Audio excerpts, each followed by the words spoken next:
कब्ज़ बहुत ज़्यादा होती है। जितने लोगों को कब्ज़ होती है, एक नवाले को, एक लुकमे को 32 बार चबाओ। एक लुकमे को कितना चबाना चाहिए मेरे मोहतरम भाइयों? हमारे दांत कितने हैं? 32। 8 दांत है एक नोक वाले, जिसका काम है खाने को काटना। 8 दांत है 2 नोक वाले, इसका काम है खाने को फाड़ना। 8 दांत है 3 नोक वाले, इसका काम है खाने को चीरना। और 8 दांत है 4 नोक वाले, इसका काम है खाने को पीसना। दांतों का काम था खाने को काटना, फाड़ना, चीरना, पीसना। और हमारी बदकिस्मती, हम खाने को चबाते ही नहीं है। एक लुकमे को जो 32 बार चबाएगा, बताओ उसका खाना क्या बनेगा? उसका खाना क्या बनेगा? जो एक लुकमे को 32 बार चबाएगा, इससे 2-3 तस्वीरें ले लो, वो पीछे से 4 दो।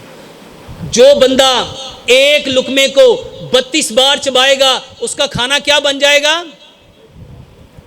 उसके मुंह में हकीम लुकमान कहा करते थे अपने बेटे को नसीहत करके, दांतों का काम कभी आंतों से ना लेना, दांतों का काम कभी। और सच बताओ, जितने लोगों को कब्ज़ है वो खाने को चबाते ही नहीं है, वो खाने को चबाते नहीं है।